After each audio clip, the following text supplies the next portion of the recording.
record. Okay. All right. So the recording is now in progress. So let me ask again. Again, good afternoon, everybody, and welcome to this session of Educating the Whole Child. And thank you for joining me. And we want to start off by asking a very simple question, yet a very fundamental question with respect to the session. When you enter into a classroom, or you enter into a meeting, or you enter into a conference, a seminar that you are going to be conducting and leading, who or what do you see? Could you tell me in one simple sentence, who or what do you see? Could I have 5 responses really quick? Who or what do you see when you enter into a classroom, a meeting, a conference, a session that you're going to do? Could I have some responses? Okay, well, I see one person say they see individuals.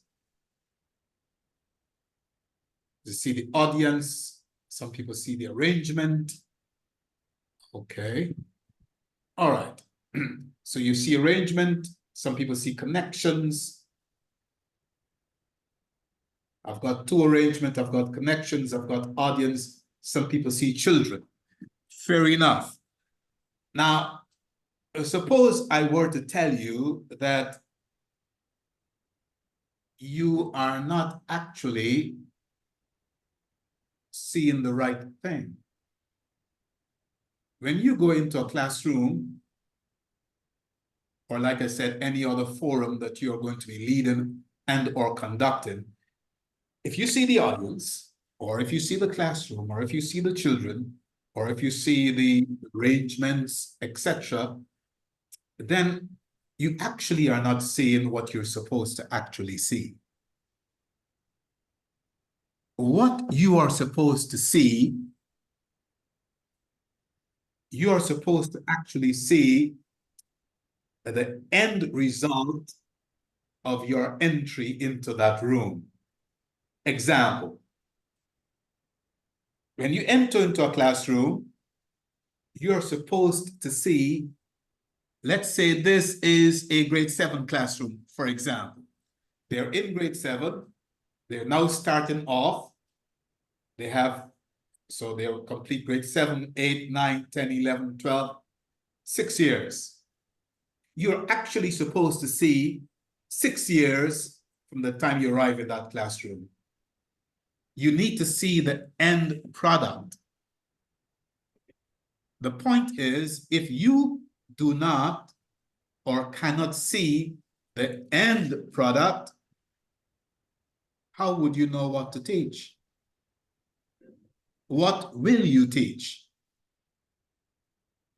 So the end goal is what you're looking for or you're looking at. So, you know, in the IB, you have this thing called backwards planning. You see the end before you see the beginning. It's the same concept here. When you enter into that classroom, you're supposed to see the end product of what you are about to start. If I do that, then I will know what I need to teach in order to achieve that end goal. Or it's like, I'm jumping ahead a little bit before I even show you my PowerPoint, but this is just to lay the groundwork.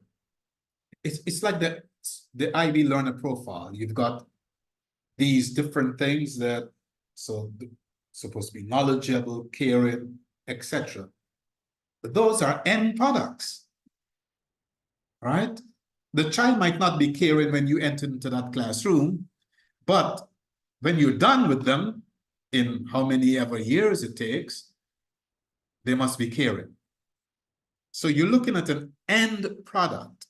So if you know what the end looks like, you can teach to achieve the end. And that's the whole point. Okay, so if it's one thing I want you to take away from the session today is when you enter into your classroom, or you enter into any forum that you are going to lead, always see the end product so that you know what to do to achieve that. Or you can ask yourself, what must I do to achieve that end product? And that's the essence of this session, and is the essence of what I really want you to see. I'm going to share my screen with you, and during the session, if you've got questions, I most likely can't get to them all, but what I will do is after about 10 minutes, I'm going to pause and take a look at some questions, respond to them. We could have a quick discussion for about 5 minutes, and then I go back for another 10. Okay? So that's how we are going to do it. In the meantime, what you can do for me is, if in the chat, you can type your email so that I can share with you the PowerPoint at the end of it. I could send it to your email, or we could stay in contact, whichever you prefer. All right, so I'm going to share for 10 minutes. I will stop. I'll take a look at your questions. So you could be typing your questions into the chat as we speak, and then we'll have a quick 5-minute discussion, and then I go back. So if we do it like that, we should make good use of our time this morning. So please permit me to share my screen with you. There.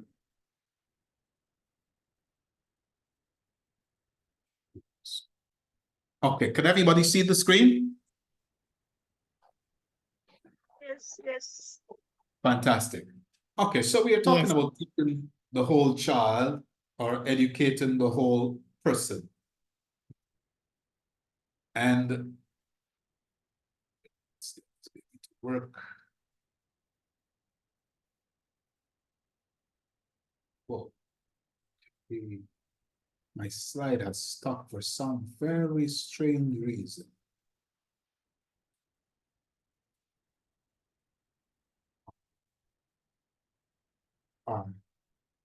I'm not too sure why my screen stopped, but I'll start over. It worked when I was practicing by myself. Okay. Why going to the next screen?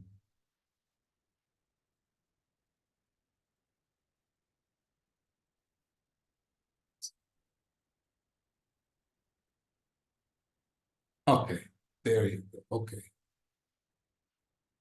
All right, good. Can you see this? So first of all, let's quickly talk about the concept of education. So here, and these are all my opinions, of course, and you're free not to agree, which is your right as an educator. But according to me, education is a lived responsibility. In other words, education is not something I do in my classroom. No, it's not something I do when I'm at school. No. Education has to be more than that. It has to be more than what I do in my class. It has to be more than what I do in a session like this. It has to be more than what I do in a workshop. It has to be more than what I do on a visit to a school. It's a lived responsibility. In other words, education is something that I live. It is not something that I do. And that's a distinction that I believe is critical to education. So education is not a job. It's my life. And if you can see that, it will really make a big difference in how you approach everything. So it's a lived responsibility. It's education is my life. It's not my classroom. It's not my students. It's not participants in this session or in a workshop or any other thing. It's my responsibility as a living person. I educate with my life. It means I educate regardless of where I am. And I believe that's important. It's a shared collaborative responsibility. That means that it's not done in vacuum. It's not done by itself. You really can't achieve anything by yourself exclusively. You have to collaborate. You have to connect. We are not islands. We are all part of the mainland. So we are all connected people, right? We are socially people. We are human beings who are social. Therefore, we need to collaborate. And I always tell people, I don't know everything. You don't know everything. When I go into a classroom, that is what I start off by telling them exactly that. I say, there are some things I know, and there are some things you know. Therefore, what I know, I will share with you. And what you know, I will learn from you. That's education.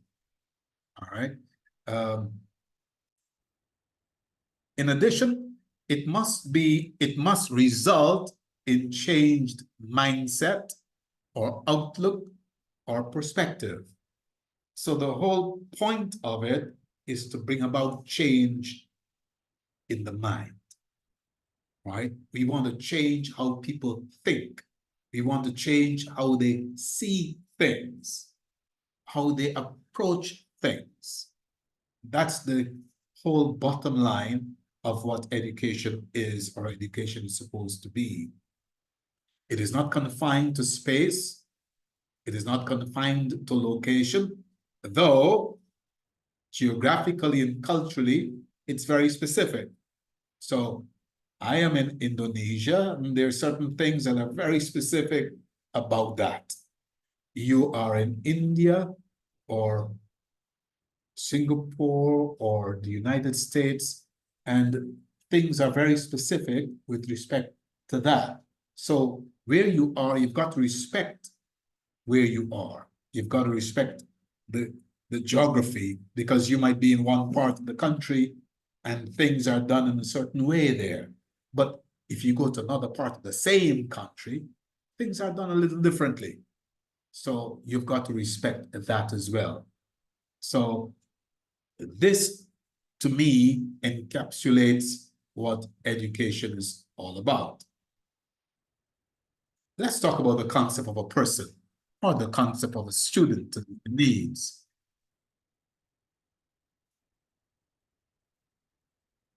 A person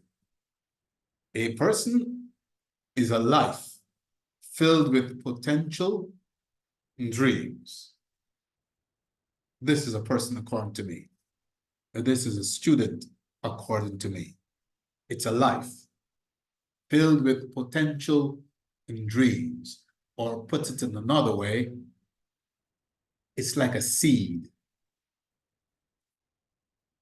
You pick up an ordinary seed and you think, well, it's just a silly seed, isn't it? But actually, no. You see, inside of that seed, there is something waiting to get out. And there's a process that can be used to get that seed to release what it has inside. As an educator, notice I'm not saying as a teacher, all right?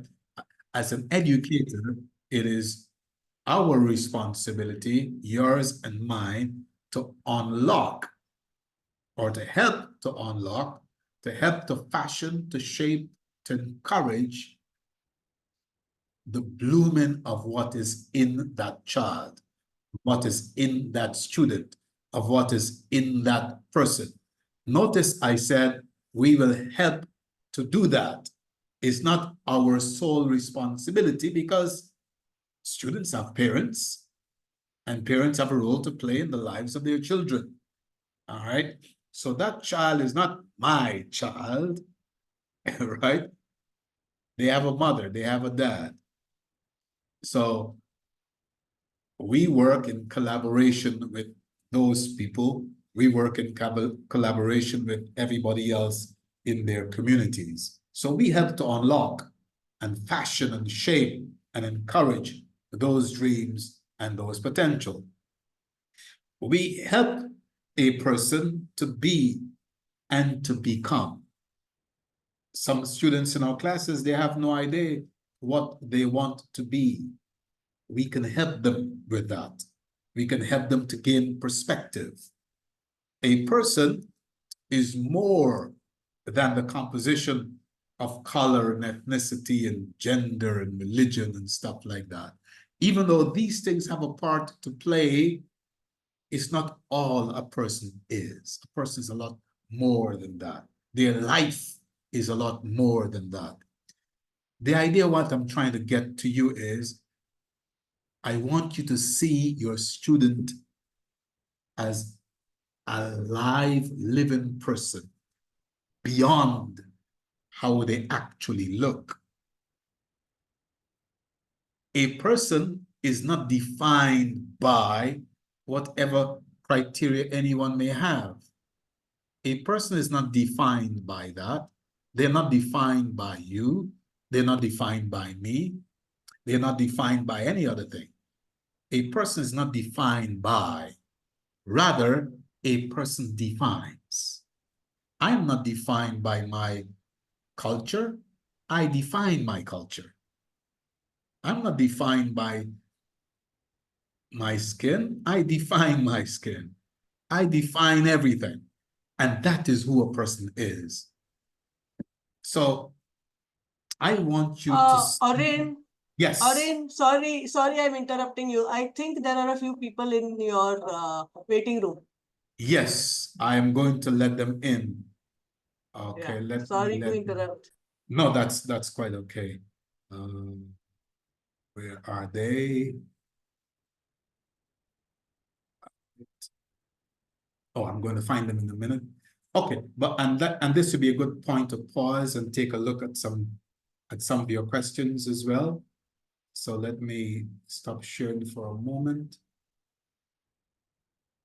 All right, and I'll let these people in. And let's take a quick look at a few questions. It can only be a few because, okay, go for the page. All right, let me, if I start at the bottom, that'll be fine. This person here says, end goal or end product is important, but we also need to know each learner. We need to know his or her personality, needs, or lacks gaps, wants in order to create a differentiated instruction in a suitable environment. Suitable environment or suitable process in order to achieve these goals. And all are quite true, but it all begins with your perspective of the person. You can't put any of those things in place if you have no vision of who the person in front of you is. In other words, if I don't know what I'm looking at, I can't plan for what I don't see. And that's the idea. All right, let me go up and see if I find another question.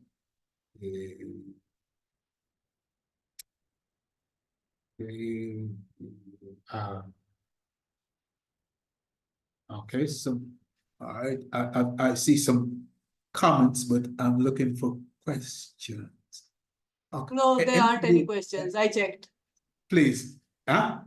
Sorry? I checked. There aren't any Okay. questions. I So checked. at this stage, anybody has a question they want to ask?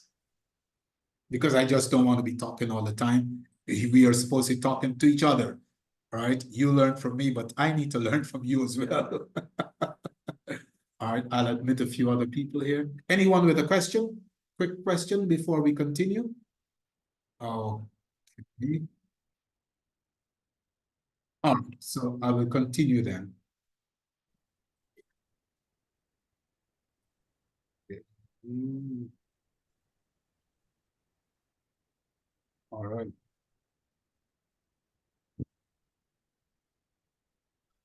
This person first. Okay. So I'm 2 slides ahead. Okay. All right, so we stopped at the concept of a person. Now let's talk about lifelong learning, the learner profile. Now, why do we actually teach? We teach to bring about change. Like I said at the very beginning, what you want to do is you want to be able to change mindsets. All right. You want to be able to shape perspective. You want people to be able to see, you want your students to be able to see in a certain way. All right. So the whole goal of teaching is to bring about change. You want to achieve certain milestones. And I say here that we teach persons, not merely subjects. So I don't just teach English. You don't just teach geography or mathematics or biology or chemistry or whatever. That's not your job. You are supposed to teach persons. That is your job. Teaching persons. All right. So it's more than just my subject. I must teach persons. I must teach this life that is in front of me. And again, I'm repeating myself. We begin with the end result in mind. Okay. The kind of person we want to see. And I've made reference to this before. We want to see inquirers. We want to see children that are knowledgeable. We want to see thinkers. We want to see communicators. We want to see children that are principled, open-minded, caring. We want to see risk takers. We want to see students who are balanced and reflective. But for all of that to happen, we must model what we wish to see. The educator must be an inquirer. The educator must be knowledgeable, must be a thinker. We must be communicators. We must be principled and open-minded. We must be risk takers. We must be balanced. We must be reflective. Because if we are not, if we do not model what we wish to see, how can we expect our students to be any of those things? So it is important, it is critical that we model what we wish to see in the lives of our children. And if we do that, then we will go a far way toward teaching the whole person. So that's why I started off by saying that education is not classroom and students. It's your life. Okay. So if you're going to teach the whole person, you've got to affect every area of their lives. Every area of their lives. So you just can't teach them English and they're brilliant in English, but they don't know anything else. They're not principled. They're not balanced. They're not risk takers. They don't take responsibility for anything. It means you're not reaching them totally. As educators, we have to teach the whole student, the whole person. Therefore, it is critical to see the whole person. Anybody with a quick question before I continue? Okay. Anyone with a quick question? No?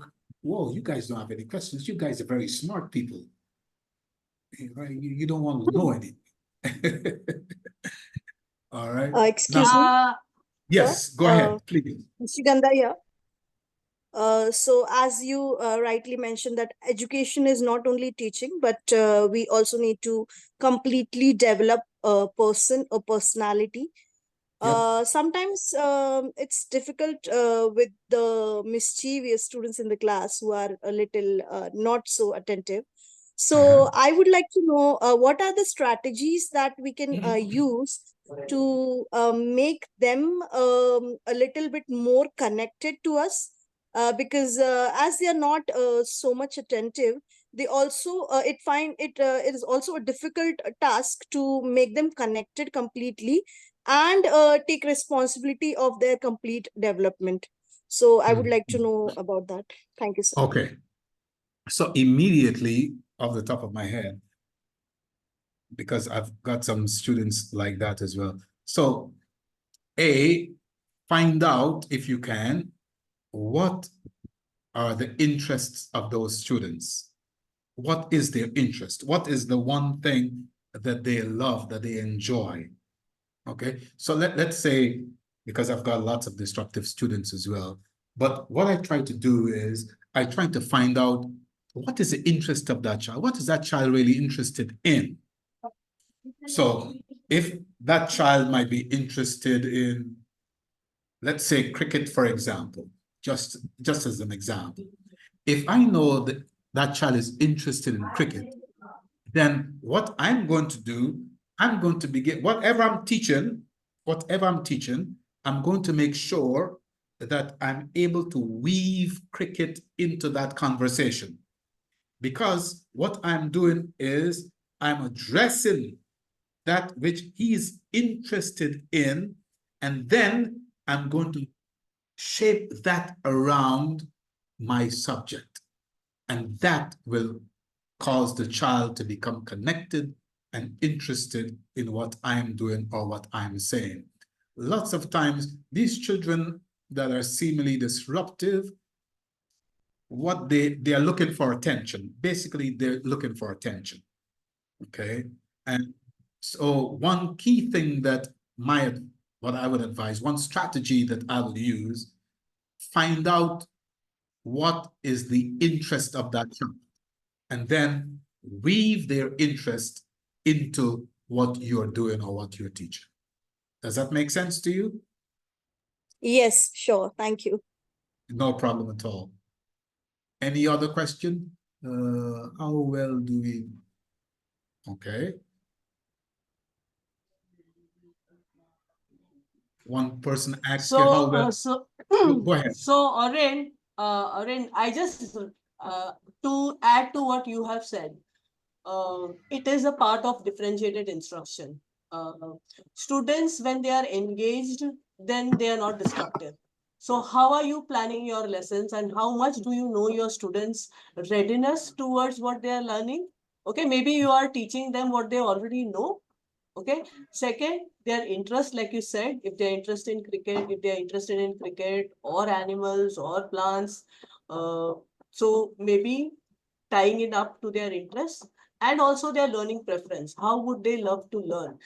These days, the students, if you see, their attention span, according to research and studies, it is 7 minutes. Okay, the maximum you can uh, get attention of a student is 7 minutes. Then how are you utilizing your class time in making your lessons interesting, and so that students do not have scope for misbehaving?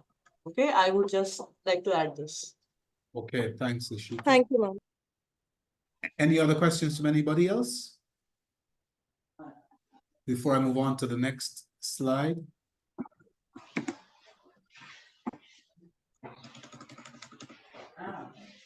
All right, let's move on to the next slide if I can.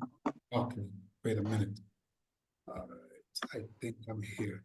Okay, so who is a teacher? What are the roles and responsibilities of the teacher, of the coordinator? Well, first of all, you are a role model. Like I just mentioned in the last slide, you've got to model what you want to see. So what do you want to see? Having established what you want to see, then you've got to model that. So that children, your students, can see in you what you want to see in them. That's not necessarily an easy thing, but that's what we're required to do as educators. We are facilitators. Okay, children, students are supposed to be able to approach us, come to us, ask us whatever. So we facilitate their interests, because their interests, like we just talked about a little, their interests are varied, their interests are wide, and we have to facilitate those interests. Okay, we must teach. Granted, we're not just teaching what they're interested in, because sometimes their interest is not wide enough or broad enough, but we have to include all of those things that they're interested in. But we have to know what they are. What are their interests? Know your students. What are their interests? Weave them into your lesson so that you can hold their attention. We are guides, okay? We are taking their hands and we're guiding them. We're not simply guiding them through our lessons, we're guiding them through life. Because what we are preparing students for life, okay? When they leave your classroom, when they leave my classroom, when they leave the school, who are they going to be? What are they going to do? So we are guiding them through life. We are inspiration, okay? We have to inspire our students. One minute, one minute. Could you mute, Orin, please? yeah, can we ask everybody to mute themselves? Miss Sama, will you mute yourself? Please mute yourselves, because I can hear a lot of noise in the background. Thank you so much. Thank you. All right. Fourthly, we are inspiration. We are supposed to inspire our students, inspire them to want to achieve anything. What they can imagine, they must be able to achieve because they're inspired by us. We have brought the world, so to speak, into our classrooms, and we have placed the world into their hands in the way we conduct ourselves and in the way we conduct our teaching. And so they're inspired. They want to change this world that we've placed before them. They want to change the world that we've brought into this classroom with us. And so this is the role of teachers, the role of coordinators. I don't separate the two at all. We are also innovators. We don't want to teach the same way every day. It's like, I normally say, it's like, imagine trying to eat the same thing every day all year. That would be quite a thing, wouldn't it?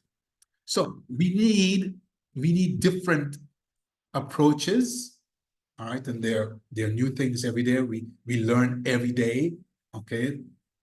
So we learn from whoever. That's why I said earlier that we are supposed to collaborate, connect. You don't know everything. I don't know everything. So I want to learn from you in the same way that you could learn from me. And we can take what we learn from each other and make our classroom that much more interesting. So we are innovators, okay? And finally, we are self-managed.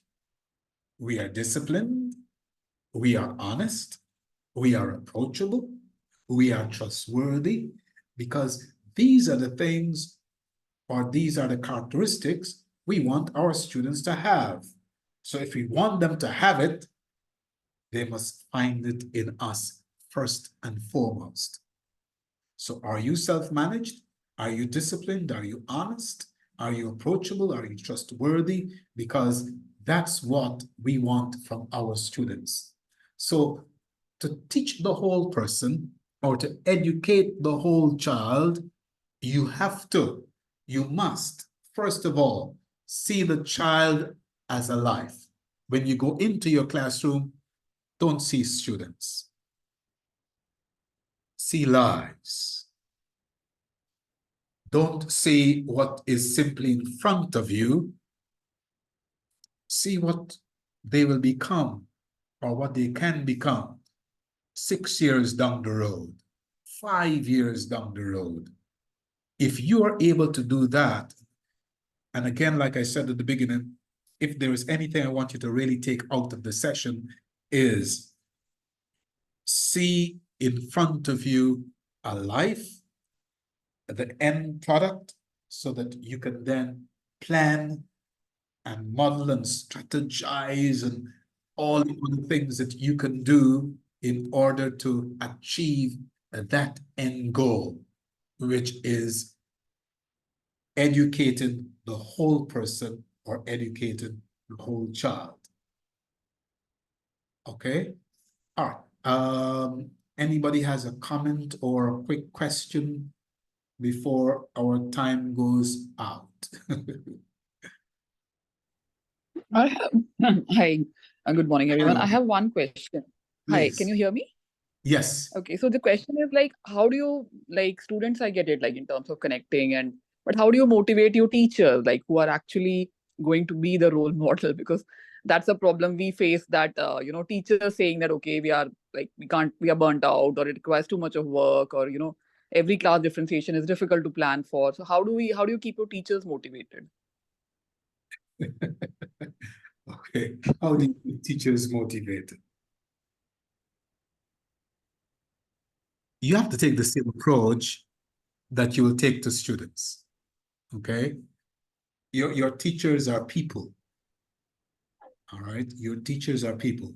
So you have to see them like that. They're not just teachers. Each teacher is a person with needs, a person with we have some people with problems. We have different things that we're facing. And so teachers also, they have needs that need to be met. So you've got to make sure that you address those. You've got to make sure that you address the issues that teachers have. How do you do that? You need to meet with your teachers regularly.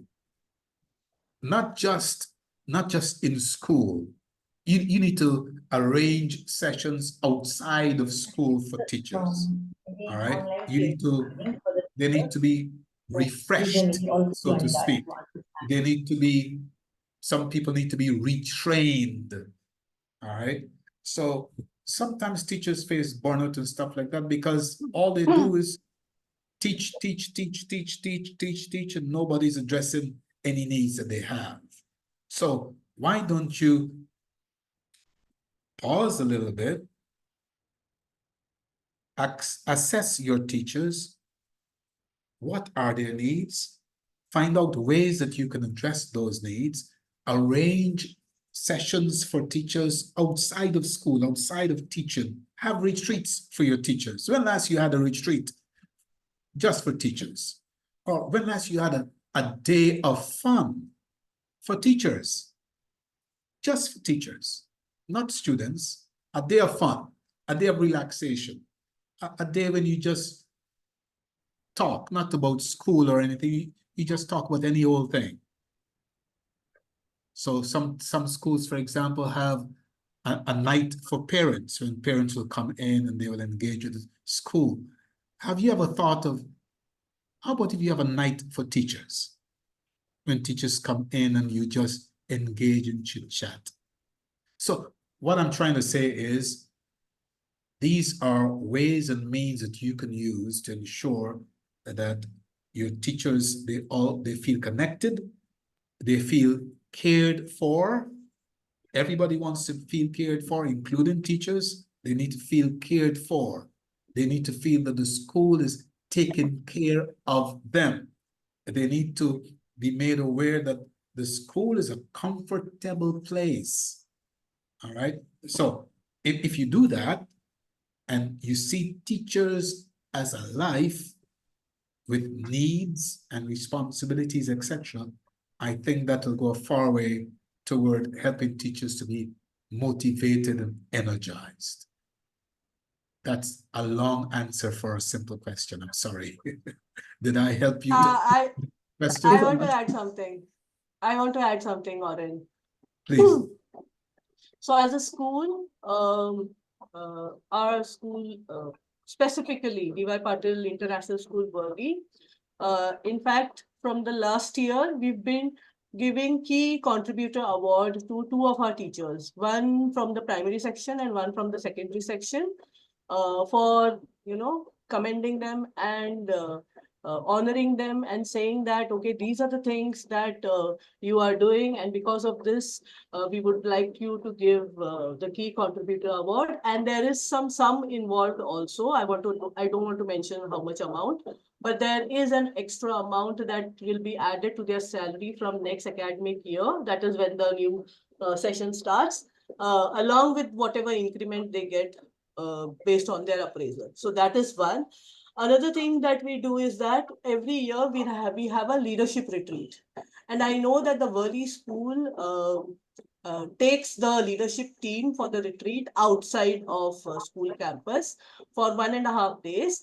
And at that time, we also choose some people whom we feel that would be the second line of leadership. Because in international schools, people don't stay for long, right? They keep moving, there is attrition. So if we want to motivate and would want to have a second line of leadership, then we do select those teachers whom we feel are fit for leadership role to attend these leadership retreats. So this is what we do to motivate our teachers to work hard and to stay with the organization. Yeah, Smita? Yeah, sounds good. Thank you. Okay, can I take, if you have another 2 questions, I'll take that and then we will stop. Any other question from anybody or a comment from anybody? Okay. Also one more thing, Orin, Yes. from last year, though our contract says that our work timings are from 8 o'clock to 4 o'clock, and we know that there are many day teachers and they take the train. In Mumbai, traffic makes a difference. Even 15 minutes, if you leave early, you get an emptier train to go home. So if there are no pressing needs or no events that are planned, then we do tell the coordinators or the head of sections that the teachers can leave at 3:45. Students leave around 3:15. The whole school is empty. That means only the staff and the admin are there at school. So during this time, if we do not have any meetings or anything scheduled, then the teachers leave at 3:45 instead of 4.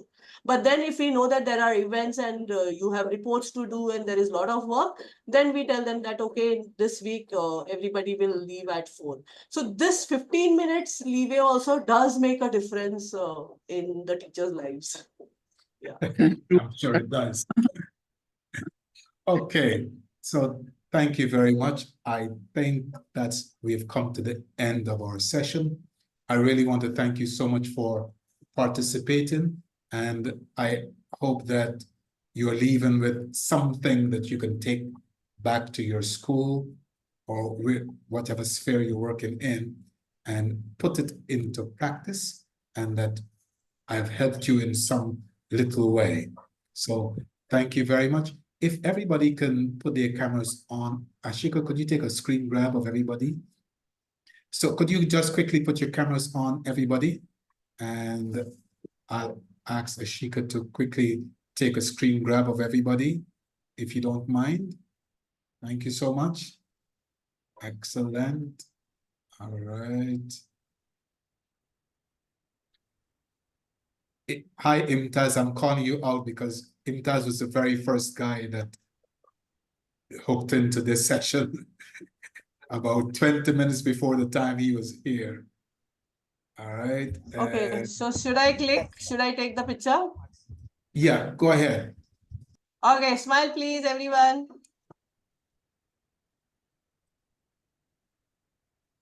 Yes, done. Okay. Thank you so much. All right. Thank you very much, everybody. And thank you for participating. And who knows, I'm sure our paths might cross again at some point. Have a wonderful day and a very productive rest of the week. And happy holidays to those of you who will be celebrating Christmas and New Year. So again, thank you so very much. Thank you very much, everybody. Bye-bye. Thank you. Bye. Thank you. Thank you. Thank you. Thank you. Thank You're you so welcome. much. Thank you. You're welcome. Thank you. Have a great day. Thank you. Thank you. You're welcome. Thank you, sir. Welcome. Welcome. Thank you, sir. Thank you. You're welcome. You're welcome. My pleasure.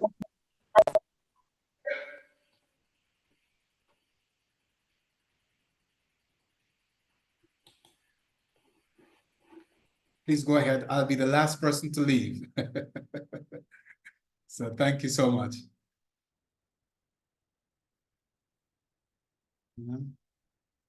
You. Okay. You're welcome. Right.